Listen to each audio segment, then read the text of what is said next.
दरगाह पीते हैं तेरे दरगाह पानी है तेरा पानी खाना है तेरा खाना तो समर रिसालत है आलम तेरा परवाना कबूल करे ना नबीजीকে আমার একটা ঘরে বন্দী করে রাখলেন এইদিকে হালিমা তো সাদিয়া রাদিয়াল্লাহু তাআলা আনহা ঘুম থেকে ওঠার পরে ডান দিকে দেখে নবী নাই বাম দিকে দেখে নবী না হালিমা চমকে উঠে জাল লাগো নবী কোথায় গেল কোথায় গেল এবার গোটে গোটে পায় ওই ঘরের মধ্যে আসিয়া পুরোহিতকে বলতেছে একটা নূরানীময় চেহারায় বলা তুমি সন্তান দেখেছো একটা ফুটফুটে সুন্দর চেহারাওয়ালা সন্তানকে তুমি দেখেছো বলে দেখেছি আমি একটা সন্তানকে বন্দী করে রেখেছি দেখো দেখো ওই সন্তানটি কিনা এবার আমার হালিমাকে যখন দেখায় দিয়েছে হালিমা ছুটে গিয়ে আমার নবীজিকে জড়ায়া ধরে বলতেছে এটাই হলো আমার নবী ও পুরোহিত এই বাচ্চাকে কেন ধরেছ বলে মূর্তি ভেঙেছে আমার নবীজিকে বলছে মুহাম্মদ তুমি কি মূর্তিটা ভেঙেছো বলে না হালিমা বলতেছে পুরোহিত রে আমার মুহাম্মদ যখন বলেছে ভাঙে না আসে ভাঙতে পারে না কারণ হলো সে জীবনে কোনোদিন মিথ্যা বলে না কিয়ামত পর্যন্ত বলবে না আজ পর্যন্ত কেউ প্রমাণ করতে পারবে না পুরোহিত বলল না না না ছাড়া যাবে না ছাড়া যাবে না এবার হালিমা বলতেছে কাকুতি মিনতি করে এই বাচ্চাটাকে ছেড়ে দাও যদি বাচ্চাটাকে না ছাড়ো আমি মক্কায় গিয়া আব্দুল মুত্তালিবকে জবাব দিতে পারবো না পুরোহিত বলতেছে কি নাম বললা বলে আব্দুল মুত্তালিব বলে তবে এই বাচ্চার বাপের নাম কি আব্দুল্লাহ বলে হ্যাঁ বলে এর মায়ের নাম কি আমিনা বলে হ্যাঁ সঙ্গে সঙ্গে ওই পুরোহিত আমার নবীজির পাখানা ধরিয়া বলতেছে ইয়া রাসূলুল্লাহ নবী গো আমার বড় বেয়াদবি হয়ে গেছে ক্ষমা করে দেন কারণ হলো আপনি শেষ জামানার নবী আপনি ইসলামের প্রচার ও প্রসার করবেন আমি তাওরাত ইনজিল জুবুর থেকে পড়েছিলাম আর আমি এই চেষ্টায় ছিলাম নবীকে যেই দিনে পাবো সেই দিন আমি কালিমা পড়বো ইয়া রাসূলুল্লাহ দয়া করে আপনি আমাকে কালিমাটা পড়ায়া নেন নবী আমার 5 বছর 8 মাস বয়স মতান্তরে 6 বছর বয়সে ওই পুরোহিতকে কালিমা পড়িয়েছিলেন এখন কোয়ালিফাইড পারসন মানুষ আমরা অনেকে আছে আমরা জিজ্ঞাসা করতে পারি 6 বছর বয়সে নবী ইসলামের প্রচার প্রসার করেছিল 6 বছর বয়সে কেমন করে কালেমার দাওয়াত দিতে পারে 6 বছর পরে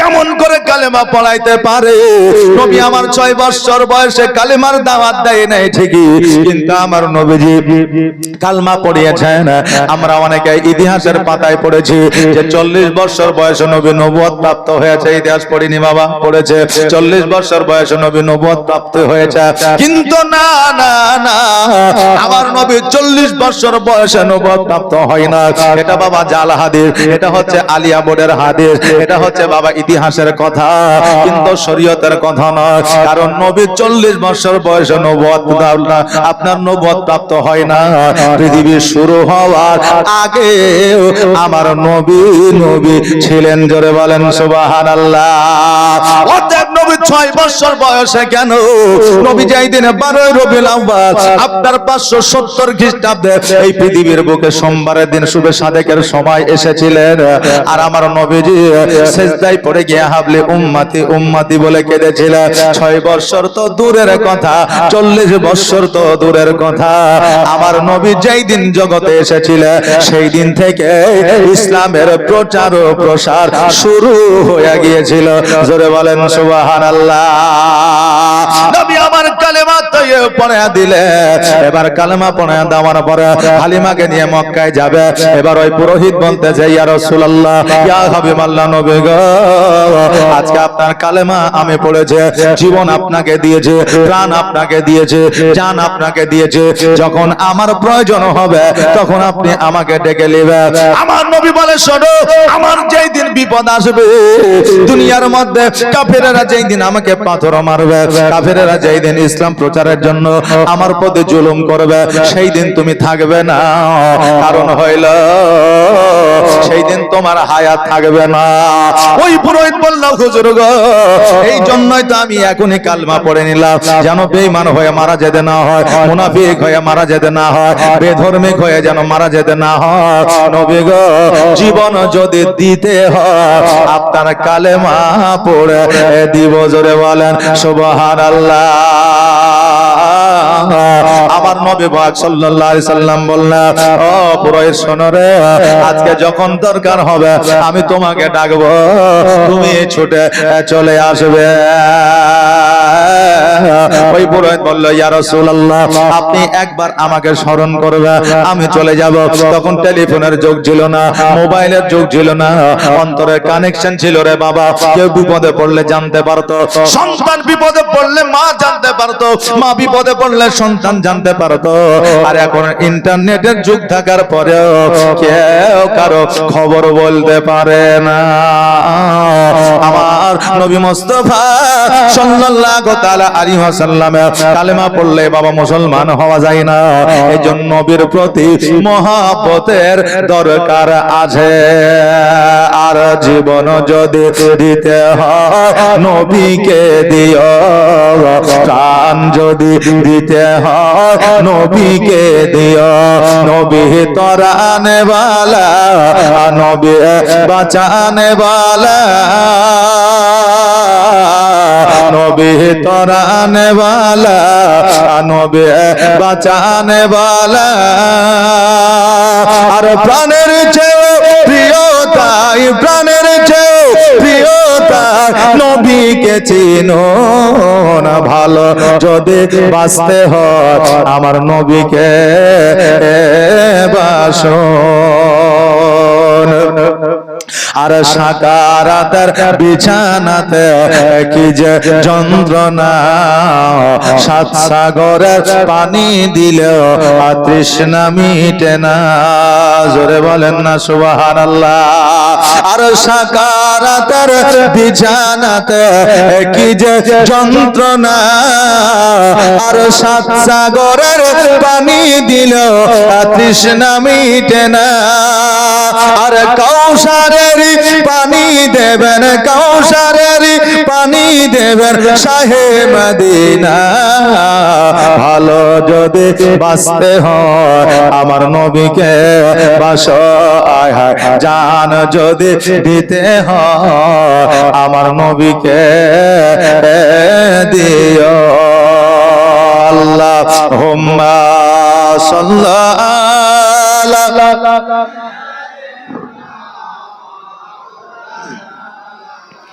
মুহাম্মাদ ওয়ালা আলা সাইয়্যিদিনা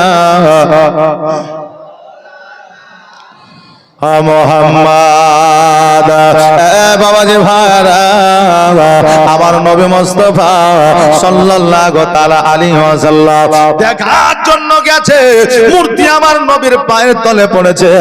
পুরোহিত পর্যন্ত মুসলমান হয়েছে, কালমা পড়েছে। আর আজকে আমরা মুসলমান ঘরে যুবকেরা কালী পুজো দেখার জন্য যায়, সরস্বতী পূজা দেখার জন্য যায়।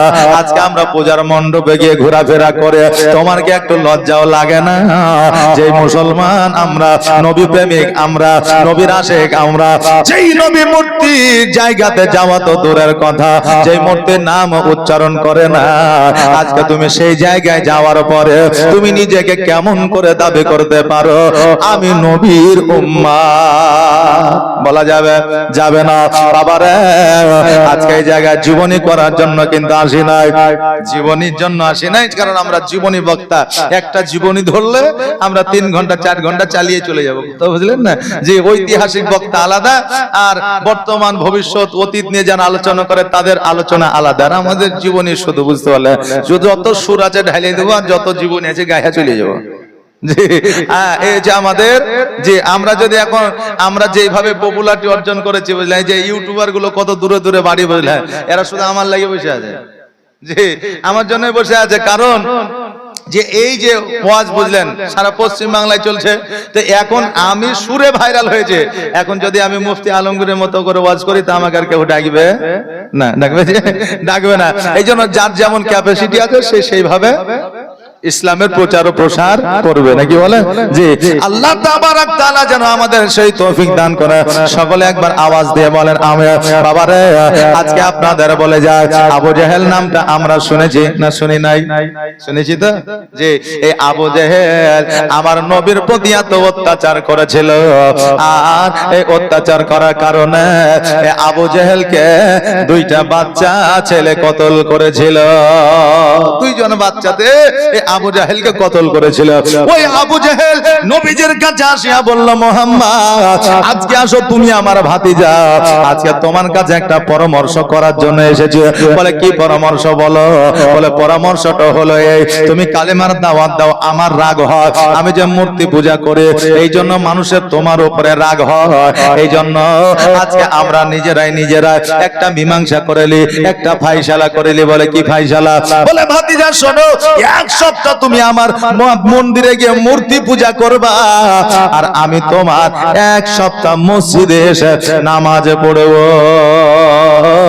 এই চুক্তিতে তুমি রাজি হয়ে যাও আর এই চুক্তিতে যদি তুমি রাজি হয়ে যাও তাহলে আমাদের মধ্যে আর ঝামেলা থাকবে না চাচা ভাতিজার মধ্যে কোনো আর অশান্তি থাকবে না আমার নবী মুস্তাফা সাল্লাল্লাহু তাআলা আলাইহি ওয়াসাল্লাম বললেন চাচা গো আমার আল্লাহ তাবারাক তাআলা ফয়সালা দেবেন যতক্ষণ পর্যন্ত আমার আল্লাহ ফয়সালা না দেবে ততক্ষণ পর্যন্ত আমার দ্বারা উত্তর দেওয়া সম্ভব না কারণ আমার আল্লাহ তাবারাক তাআলা হলেন আলিমুল গায়ব আর আমার নবী হলেন ইলমুল গায়ব আমার নবী সব কিছু জানে আমার আল্লাহ তাবারাক তাআলা জানায়া দেয় আমার নবী মুস্তাফা সাল্লাল্লাহু তাআলা আলাইহি ওয়াসাল্লাম যখন এই কথা বললেন আমার আল্লাহ বলে জিবরিল রে আর দেরি করিও না জলদি করে জমিনের মধ্যে যাও আর আমার নবীকে একটা সূরা দিয়ে দাও যেই সূরার নাম হলো সূরা কাফিরুন কুলিয়া আইয়ুহাল কাফিরুন লা আ'বুদু মা তা'বুদু এই সূরাটা দিয়ে দাও এই তুমি আজকে এই তোহফাটা আমার নবীকে দিয়ে দাও আমার নবী মুস্তাফা সাল্লাল্লাহু তাআলা আলাইহি ওয়াসাল্লামের কাছে এই তোহফা যখন পৌঁছে গেল আমার নবী বললেন লাকুম দীনুকুম ওয়ালিয়াদ চাচা গো তোমার ধর্ম তোমার জন্য আমার ধর্ম আমার জন্য তোমার ধর্ম তুমি করো আমার ধর্ম আমি করি আজকে আমার ধর্মের প্রতি তুমি আঘাত আনবা না তোমার প্রতি তোমার ধর্মের প্রতি আমি আঘাত আনবো না এবার আবু জেহেল বড় একটা চালাক চতুর মানুষ ছিল বাবারে আবু জেহেল বলল ভাতিজা তুমি মূর্তি পূজা করবা না ঠিক আছে এক সপ্তাহ যাবা না ঠিক আছে তবে একটা দিন আমার মন্দিরে তুমি চলো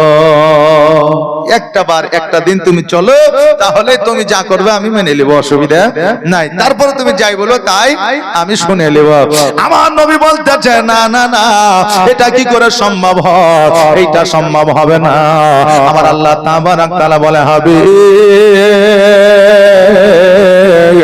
আবু জেহেল মন্দিরে যাওয়ার জন্য বলছে আপনি চলে যান আমার নবী বলছে আল্লাহ গো আমি যে মন্দিরে যাব যারা কালমা পড়েছে তারা তো বলবে মূর্তির পাওয়ার বেশি মন্দিরের পাওয়ার বেশি তাই মসজিদ ছাড়িয়া মন্দিরে যা এই কথা তারা বলবে আমার আল্লাহ তাবারাক তাআলা বলে হাবিব গো যাওয়ার কাজটা হলো আপনার মান ও ইজ্জত সম্মান বাড়ানোর কাজটা হলো আমার জোরে বলেন সুবহানাল্লাহ আবু জেহেলকে বলল ঠিক আছে যাব বলে কখন বলে সন্ধ্যাবেলায় চলো বলে ঠিক আছে যাব এবার আবু জেহেল সকলকে বলে দিয়েছে তোদের মুহাম্মদ আসবে মন্দিরে অতএব তোদের খোদার পাওয়ার নাই আমাদের ভগবানের পাওয়ার আছে এই জন্য আজকে মন্দিরে আসবে এক বলেছে আর এক বুঝিয়েছে এরকম হয় কি হয় না হয় না হয় বাবা আমার নবীজি সন্ধ্যাবেলায় আসবে মন্দিরে সবাই জানা দাঁড়িয়ে আছে রাস্তার ধারে পথের ধারে দেখবে কি করে কি না জানি হয় আমার নবীজি যেমনই মন্দিরে পা দেবে অমনি মন্দির ওভর হয়ে আপনার যেন নবীজির পায়ের তলে পড়েছে আর যত মূর্তি পূজা ছিল সবাই যেন কালেমা পড়তে আছে জোরে বলে সুবহানাল্লাহ এই যে অলৌকিক একটা দৃশ্য দেখিয়া ওই জায়গায় যত পুরোহিত ছিল আবু জেহেল বাদ দিয়া সবাই আমার নবীর কালমা পড়েছিল লা ইলাহা ইল্লাল্লাহ সবাই বলেন নাকি হবে লা ইলাহা ইল্লাল্লাহ বলো লা ইলাহা ইল্লাল্লাহ বলো লা ইলাহা ইল্লাল্লাহ বলো লা ইলাহা ইল্লাল্লাহ আওয়াজে লা ইলাহা ইল্লাল্লাহ সবার এর স্বার্থ আছে নাকি আছে সবাই বলে লা ইলাহা ইল্লাল্লাহ বলো লা ইলাহা ইল্লাল্লাহ নবী গো তোমার মতো এত ভালো তোমার মতো এত ভালো কেউ তো আমার পাশে না তাই তো নবী আমি তোমার দিওয়ানা তাই তো রাসূল আমি তোমার দিওয়ানা ও কি শুনেছি কিতাবের লেখা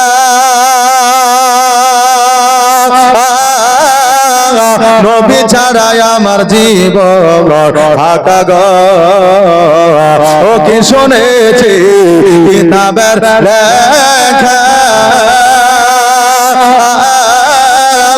নবী ছাড়াই আমার জীবন ফাঁকা গো নবীজিকে ভালো না বাসিলে নবীজিকে ভালো না বাসিলে আল্লাহ পাওয়া যাবে না তাই তো নবী আমি তোমার দিওয়ানা তোমার মতো এত ভালো তোমার মতো এত ভালো কেউ তো আমার পাশে না তাই তো নবী আমি তোমার দিওয়ানা বলো লা ইলাহা বলো লা ইলাহা ইল্লাল্লাহ বলো লা ইলাহা বলো লা ইলাহা ইল্লাল্লাহ লা ইলাহা ইল্লাল্লাহ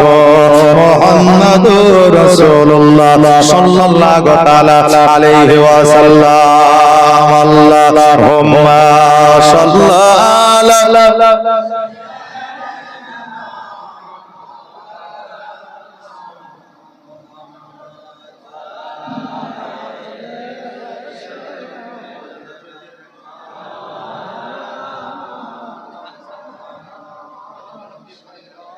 sallallahu ala muhammadin sallallahu ala muhammad zaba se nikalo pak name muhammad hardam zaba se nikalo shabiana muhammad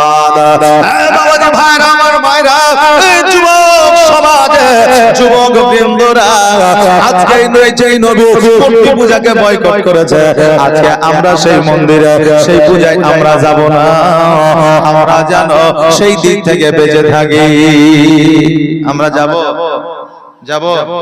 কে কে যাবেন হাত তোলেন তো এরা দুজনে যাবে জি সুবহানাল্লাহ হ্যাঁ হয়তো ওরা ভুল করে হাত তুলে দিয়েছে এটা হয় জি সুবহানাল্লাহ জাযাকাল্লাহ আমরা কেউ কোনোদিন মূর্তি পূজা দেখার জন্য যাব না কারণ যেইটা আমার রাসূলুল্লাহ বয়কট করেছে সেটা আমরাও বয়কট করব সুবহানাল্লাহ জাযাকাল্লাহ মাশাআল্লাহ যেই ভালো আমার নবী যেই ভালোবাসা আমার নবীকে দিয়েছেন সেই ভালোবাসা আমাদেরকেও দিতে হবে কারণ আমার নবী 63 বছর জীবন যাপন করেছে পৃথিবীতে কোন মায়ের জন্য বাপের জন্য জমির জন্য জায়গার জন্য কাফেররা অত্যাচার করেছে বলে এই কাফেরের অত্যাচারে আমার নবীজি কান্না করে নাই নবী আমার 63 বছর কান্না করেছে শুধুমাত্র উম্মত উম্মতির জন্য জোরে বলেন সুবহানাল্লাহ এই উম্মত উম্মতির জন্য কেঁদেছেন আল্লাহ তুমি আমার উম্মত উম্মতিকে জান্নাতবাসী করে দাও কিয়ামতের দিন আমার নবী কাঁদবেন আল্লাহ তাবারক তাআলা প্রত্যেকটা বান্দাকে একটা করে উপহার দেবে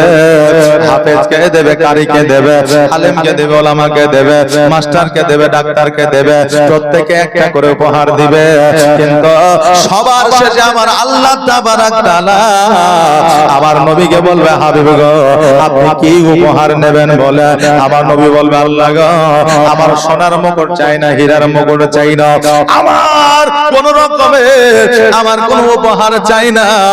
ও আল্লাহ, আমার গুনাহগার উম্মত উম্মতিকে তুমি জান্নাতবাসী করাইয়া দাও, ওটাই আমার জন্য উপহার হয়ে যাবে। জোরে বলে সুবহানাল্লাহ। বেলাল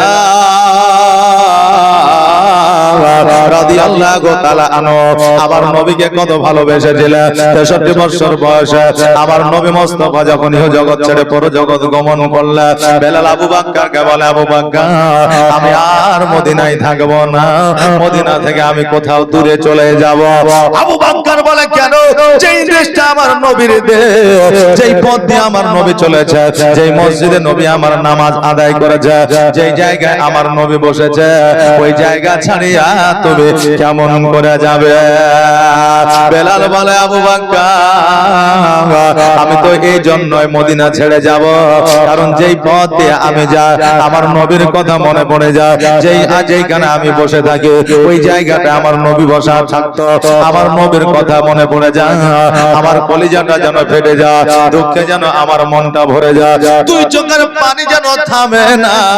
অতএব আবু বকর আমি মদিনায় থাকবো না, কারণ মদিনায় থাকলে আমার নবীর সঙ্গে আমি হয়তো প্রাণে আর আমি বাজব না।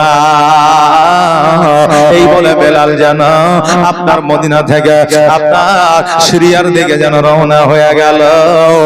এইদিকে মক্কার মানুষেরা, মদিনার মানুষেরা আমার নবী যাওয়ার কারণে নামাজ বন্ধ করে দিয়েছে, আজান বন্ধ হয়ে গেছে, খাবার বন্ধ হয়ে গেছে। একদিন নয়, 2 দিন নয়, 7 দিন পর্যন্ত। আরে বাবা, বড় বড় মানুষ খাওয়া দাওয়া তো দূরের কথা, বাচ্চা বাচ্চা শিশু সন্তানেরা পর্যন্ত মায়ের কাছে দুগ্ধ পান করার জন্য একটিবার যেন কান্না করে না। জোরে বলুন সুবহানাল্লাহ। ওই নবীকে তিনারা কত ভালোবেসেছিলেন, আর আজকে আমরা কেমন ভালোবাসি? আজকে নবীকে ভালোবাসার জন্য মানুষ যাচাই বাছাই করতে আছে। এখন বর্তমানে বুখারী শরীফ হলো গুগল, কথাকে বুঝতে পারলে? বর্তমানে বুখারী হলো গুগল, বর্তমানে জালালাইন হলো আপনার ফেসবুক, বর্তমানে আপনার মিশকাত শরীফ হলো আপনার কি বলে ইউটিউব। কথা বললেন না? এখন এগুলানে আলেম ওলামাকে জিজ্ঞাসা করার দরকার হয়েছে না। এখন ফটাম করে মোবাইলটা বার করে বলছে হুজুর ফরজ কটা, নামাজের ফরজ কটা, আমাদের ইমাম সাহেব যে এইভাবে নামাজটা পড়াইলো নামাজ হবে কিনা, ইমাম সাহেব মাসাবা এইভাবে করলো, এই মাসা তার হইলো কি হইলো না, জি গুগলকে জিজ্ঞাসা করছে।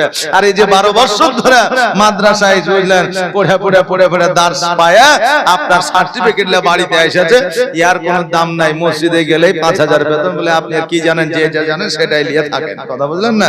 জি এখন গুগল নিয়েই পাগল।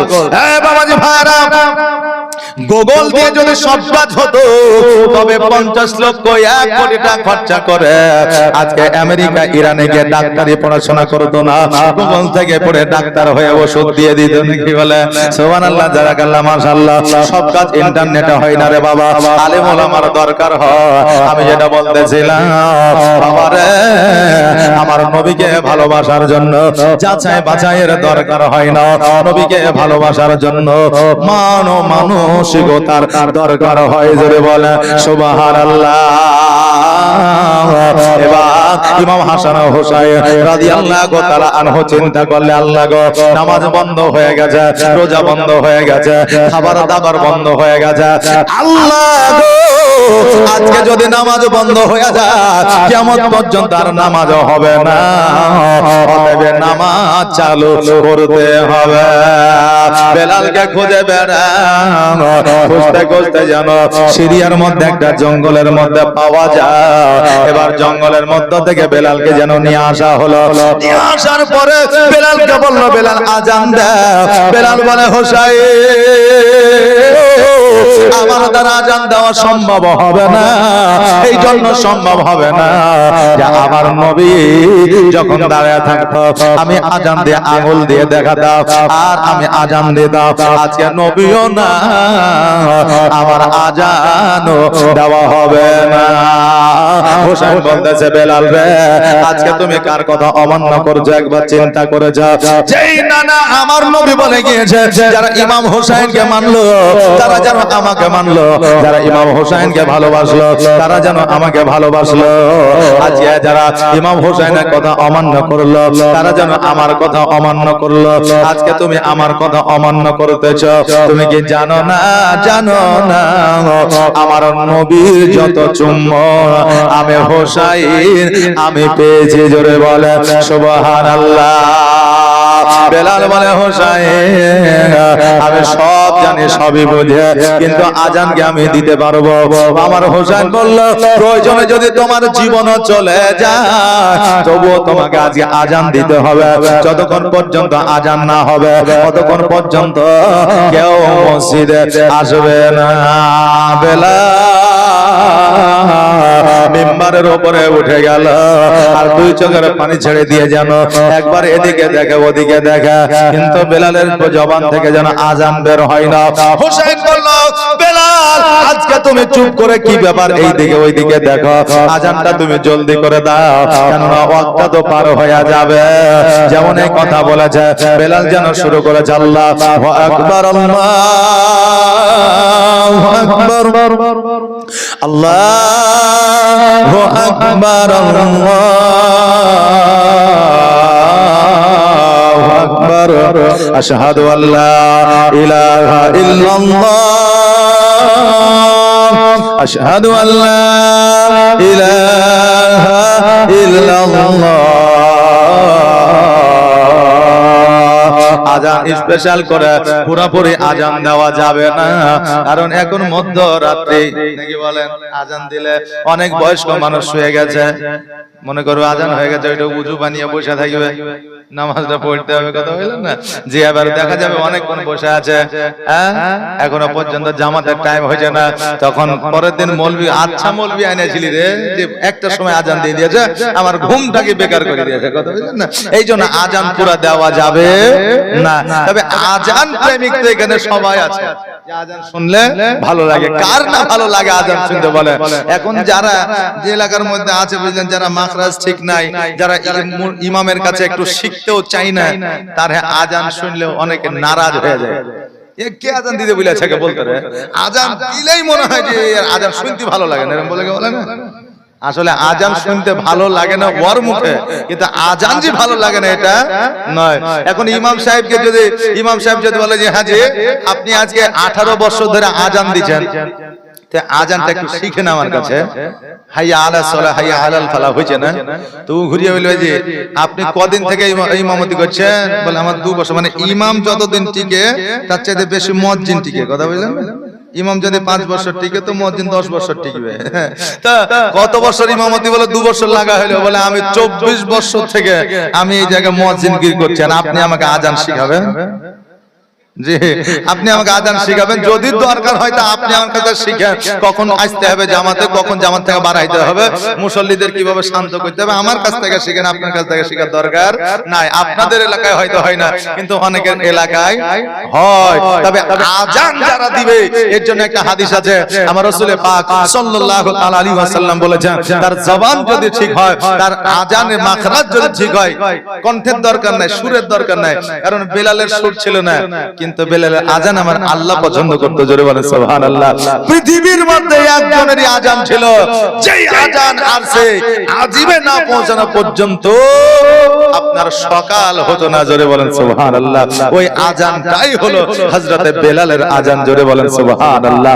বাপজি ভাইরা আমার মায়েরা, আমার নবী বলেছেন যারা মুয়াজ্জিন হবে আজান দিবে, কিয়ামতের দিন তাদের মাথাটা সবার চাইতে উঁচু থাকবে, সবার চাইতে উঁচু থাকবে, দেখলেই বোঝা যাবে যে হ্যাঁ এই লোকটা দুনিয়াতে আজান দিয়েছে, এই লোকটা হচ্ছে মুয়াজ্জিন, কথা বললেন না। যে আর যদি আমরা এই ভোর রাতে উঠে যদি আসসালাতু খায়রুল মিনার নাও, তো খায়রুল খুশি হবে, কিন্তু আল্লাহ খুশি হবে না। বলে আমি এমন একটা নাম পেয়েছি যে ভোর রাতে আমার নাম যদি না বলে তো নামাজি হবে, জি আছে না, খুশি হবে খায়রুল, কিন্তু আল্লাহ খুশি হবে না। আজান হবে সুন্দর তারতিবে, শুনতে ভালো লাগবে, মানুষ শুনবে।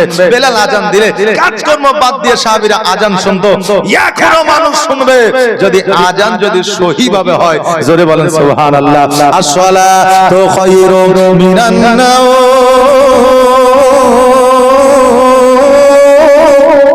আসসালাতু খায়রুম মিনান নাওম।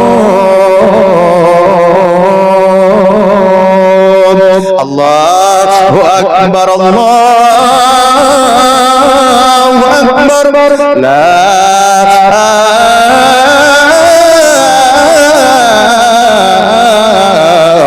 ইলাহা ইল্লাল্লাহ। এরকম মুয়াজ্জিন যদি 15,000 টাকা বেতন দিয়ে রাখা হয়, আজান শুনবে কি শুনবে না? জি শুনবে। তবে আজানের জন্য মাখরাজ আমাদের ইমামের কাছ থেকে জেনে নেওয়া অবশ্যই দরকার। আল্লাহ যেন সেই তৌফিক দান করে, সকলে বলেন আমিন। বেলাল আজান শুরু করে দিয়েছে, আশহাদু আল্লা ইলাহা ইল্লাল্লাহ। এবার আমার বেলাল রাদিয়াল্লাহু তাআলা আনহু যেমন বলেছে আশহাদু আন্না মুহাম্মাদুর রাসূলুল্লাহ, অমনি বেলাল যেন জমিনের মধ্যে অজ্ঞান হয়ে পড়েছে। জোরে বলেন সুবহানাল্লাহ। সঙ্গে সঙ্গে আমার ইমাম হোসেন রাদিয়াল্লাহু তাআলা ছুটতে ছুটতে আমার বেলালের কাছে যাইয়া লোটার পানি নিয়ে বেলালের মুখমণ্ডলে ছিটাইলে বেলাল বলে, হোসেন আমার দ্বারা মনে হয় আর আজান দেওয়া হবে না। হোসেন বলে, বেলাল রে, আজকে কেন কিয়ামত পর্যন্ত যদি অজ্ঞান হয়ে তুমি জমিনে পড়ে যাও, যদি তোমার মৃত্যু বরণ হয়ে যায়, তবু তোমাকে আজান দিতে হবে। তুমি যতক্ষণ পর্যন্ত আজান না দিবা ততক্ষণ পর্যন্ত কেউ মসজিদে আসবে না। একবার আজান দিয়ে অজ্ঞান হলে, দুইবার হইলে, তিনবারের বেলা আজানটা দিয়ে সাকসেস হলে সবাই চিন্তা করলো নবী মনে হয় এসেছে, এবার মসজিদে এসে যেন হাজির হয়েছে। সকল সাহাবীকে দেখা যায়, কিন্তু আমার নবীকে দেখা যায় না। সবাইকে দেখতে পাওয়া যাচ্ছে, কিন্তু আমার নবীকে দেখা যাচ্ছে না। সবাই চুপ করে দাঁড়িয়ে আছে। ইমাম হোসেন ভাষণ দিলেন, বক্তব্য দিলেন, শোনো আমার নবীর সাহাবীরা, আমার নবী তওবা স্বরূপ নামাজ দিয়েছে, তওবা স্বরূপ রোজা দিয়েছে, তওবা স্বরূপ দান খায়রাত দিয়েছে। আজকে এগুলা যদি আমরা ধরে না রাখি তো কিয়ামত পর্যন্ত আর থাকবে না, মানুষ ভুলে যাবে। অতএব রাসূলুল্লাহর সুন্নাত আমাদের ধরে রাখতে হবে, রাসূলুল্লাহ তওবা আমাদের ধরে রাখতে হবে, নিতে হবে। তবে এবার ইমামতি কে করবে? নবী আমার ছিলেন, নবী আমার ইমামতি করতেন। নবীর আড়াল হয়ে যাওয়ার পরে ইমামতি কি করবে? বলে আমার নবী মুস্তাফা সাল্লাল্লাহু তাআলা আলাইহি ওয়াসাল্লাম যাকে প্রথম খলিফা বানিয়েছে হযরত আবু বকর সিদ্দিক, তিনি নামাজ পড়াবে। আমার আবু বকর সিদ্দিক রাদিয়াল্লাহু তাআলা আনহু যেন নামাজে দাঁড়িয়ে গেছে, সূরা পড়ছেন, যেন সূরাটা আপনার থতমত খেয়ে যাচ্ছে, ঠিকঠাক যেন লাইনে যাচ্ছে না, সব ঠিক আছে, কিন্তু যেন একটু মাঝে মধ্যে থেমে যাচ্ছে। বাবা, কোরআনের সূরা যেন পড়া আপনার তাড়াতাড়ি যেন হচ্ছে না। নামাজ কমপ্লিট হয়ে গেল, এবার সাহাবীরা জিজ্ঞাসা করে, আবু বকর বলো বলো, তুমি এত সুন্দর কেরাত করো, এত সুন্দর করে নামাজ আদায় করো, আজকে কোরআন তেলাওয়াতে কেন বাধা আসতেছিল? আবু বকর দুই চোখের পানি ছেড়ে দিয়ে বলে, সাহাবীরা রে, আমি একদিন নামাজে দাঁড়িয়েছিলাম, নবী জামাতে আসতে দেরি করেছিল বলে, কিন্তু নামাজ পড়তে পড়তে আমার নবী পেছনে এসে দাঁড়িয়েছিল, আমি জানতে পেরেছিলাম, বুঝতে পেরেছিলাম, নামাজ পড়ার অবস্থা কাবার দিক থেকে মুখ ঘুরাইয়া আমার নবীর দিকে মুখ ফিরিয়েছিলাম। আমার নবী বলেছিল, আবু বকর আজকে তুমি আমার দিকে মুখটা ফিরে নিলা, কারণ কি? বলে যেটা হলো কাবার ও কাবা, এই জন্য আমি কাবার দিক থেকে মুখ ঘুরায় আপনার দিকে তাকিয়েছি। নবী গো, আপনি পেছনে থাকবেন, আমি কেমন করে নামাজ পড়াবো? নবী আমার বলে, আবু বকর আজকে আমি পেছনে আছি, তুমি কেমন করে জানলে? বলে, নবী গো, আপনার শরীর থেকে যে খুশবুটা বের হয়, ওই খুশবুটা আমি একদিন থেকে নয়, বহুত দিন থেকে আমি নিই। আর আজকে আপনি পেছনে এসে যখন দাঁড়িয়েছেন, আপনার শরীরের ঘ্রাণ আমি শুনে বুঝে গিয়েছি নবী আমার পেছনে দাঁড়িয়ে আছে। জোরে বলেন সুবহানাল্লাহ। আমি সেই দিন বুঝে গিয়েছিলাম, জেনে গিয়েছিলাম, সাহাবীরা আমি আজকেও সূরা পড়তে পড়তে এই জন্য দাঁড়িয়ে যাচ্ছিলাম, আমি একটু আইডিয়া করছিলাম নবী মনে হয় আসলো, এই জন্য আমি দাঁড়িয়ে যাচ্ছিলাম, কিন্তু নবী আমার আর এলো না। বাবা যে ভাইরা, আমার মায়েরা, আমার আবু বকর সিদ্দিক রাদিয়াল্লাহু তাআলা আনহু আপনার নামাজ আবার পুনরায় শুরু করেছিলেন। বেলাল আপনার আজান দিয়েছিলেন। মুহাম্মদ ভালোবাসা দেখে এইভাবে আমার নবীজি সমস্ত আপনার জীবনধারা ইতিহাস যেন সাহাবায়ে কেরামগণ নিয়ে এসেছে আর আজ পর্যন্ত জারি আছে, কিয়ামত পর্যন্ত থাকবে। জোরে বলেন সুবহানাল্লাহ। বাবাজি ভাইরা, আজকে পৃথিবীর মধ্যে ইসলামকে মিটায় দেওয়ার জন্য, ইসলামকে ধূলিসাৎ করে দেওয়ার জন্য, মুসলমানদেরকে মেরে দেওয়ার জন্য কত রকম পরমাণু তৈরি করা হচ্ছে, কত রকম বিজ্ঞানীদেরকে নিয়ে আলোচনা করা হচ্ছে, কত রকম চক্রান্ত করা হচ্ছে। আজকে কেন কিয়ামত পর্যন্ত যদি চক্রান্ত চালায়া যায়, তবে ইসলামের আলো নিভাতে তারা পারবে না। জোরে বলুন সুবহানাল্লাহ। ওই যে বেলাল আমার নবীর প্রেমে পাগল হইয়া আজকে কালমা পড়েছিলেন, তার জীবনটা আপনার উজ্জ্বল হয়েছিল। বেলাল কান্না করেছিল, নবী গো আজকে আমি আপনার কালমা পড়ে ধন্য হয়েছি, কেননা আমি বেলাল, আমাকে কেউ জীবনে কোনোদিন কাছে নাই না, কেউ কোনোদিন ভালো করে কথা বলে না, কেউ কোনোদিন আমাকে বুকে টেনে নেয় না। নবী গো যেই দিন থেকে কালমা পড়েছি সেই দিন থেকে আমার শান ও মান আমার আল্লাহ বাড়িয়ে দিয়েছে। জোরে বলে সুবহানাল্লাহ। নবীর প্রেমে পাগল হইলে, নবীর প্রেমে পাগল হইলে আমার আল্লাহ তাআলা খুশি।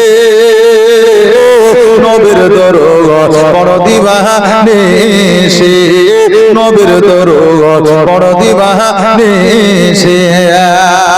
ও কি নবীর প্রেমে পাগল হইলে আমার আল্লাহ তাআলার দিদার মিলে গো। থাকো যদি যদবাহালে, থাকো যদি যদবাহালে হইয়া প্রেম দাসী। নবীর দরুদ পড় দিবানিশি, নবীর প্রেমে পাগল হইলে, নবীর প্রেমে পাগল হইলে আমার আল্লাহ তাআলা খুশি।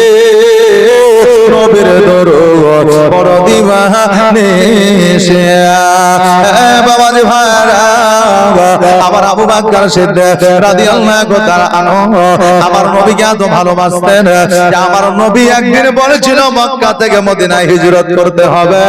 সেই দিন থেকে 40 দিন পর্যন্ত আবু বকর না বিছানায় আরাম করেছে, না চোখের পাতা বন্ধ করেছে, না আবু বকর কোনদিন আপনার বিশ্রাম নিয়েছে।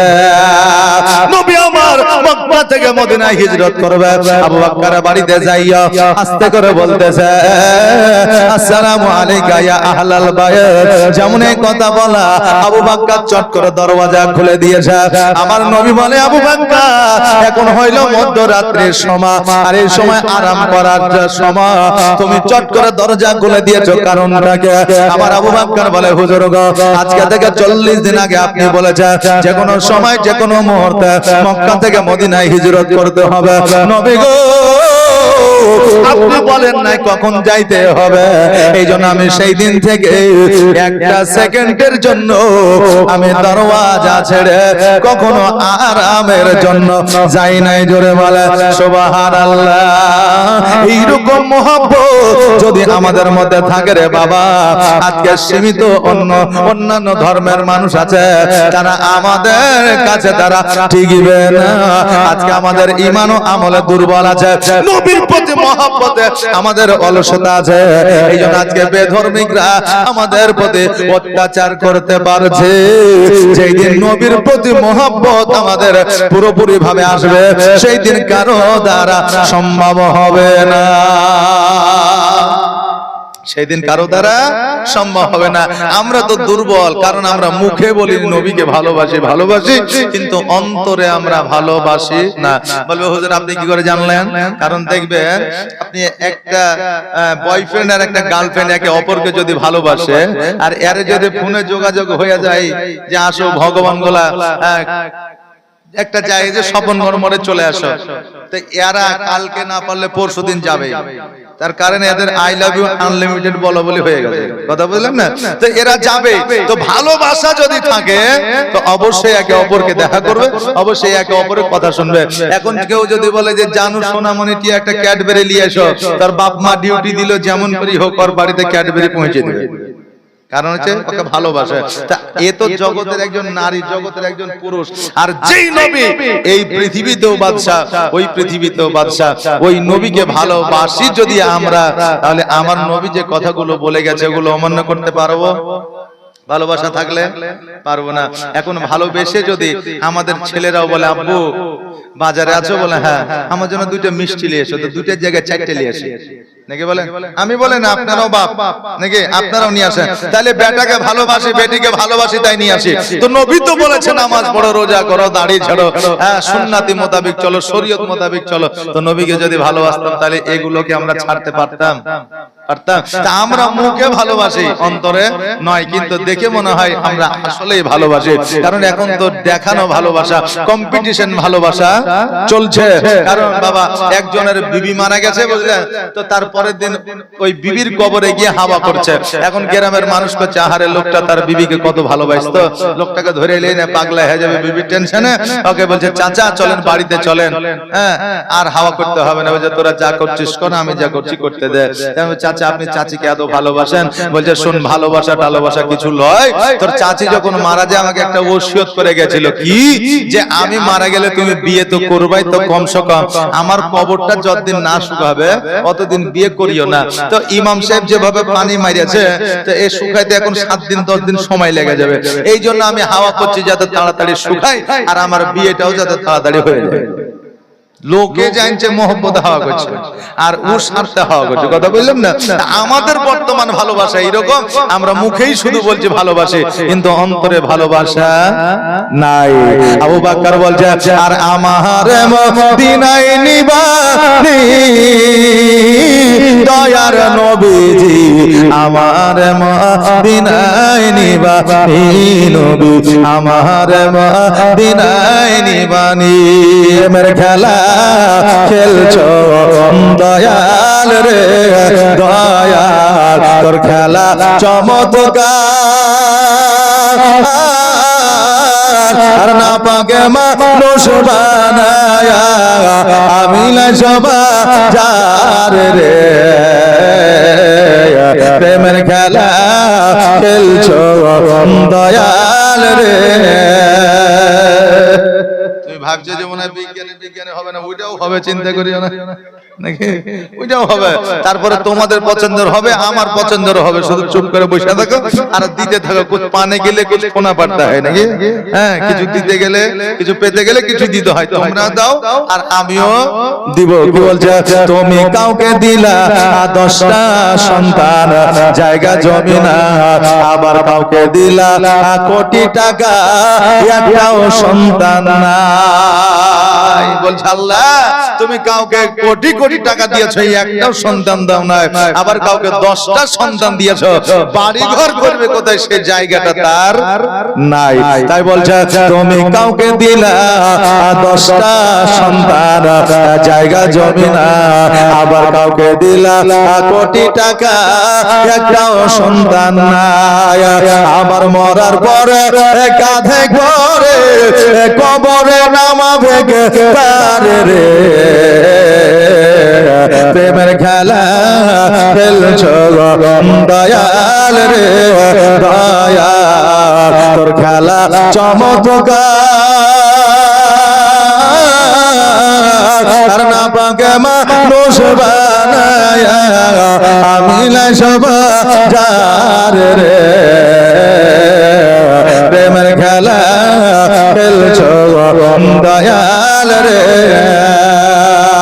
তুমি কারো কলিজা আগুন দিলা, মা বাবা কেড়ে নিয়া, আবার কারো করিলা চির দুঃখী সন্তান লাশ বানায়া, আবার কাউকে তুমি কান্দাও দয়াল মনের মানুষ কেড়ে নিয়া,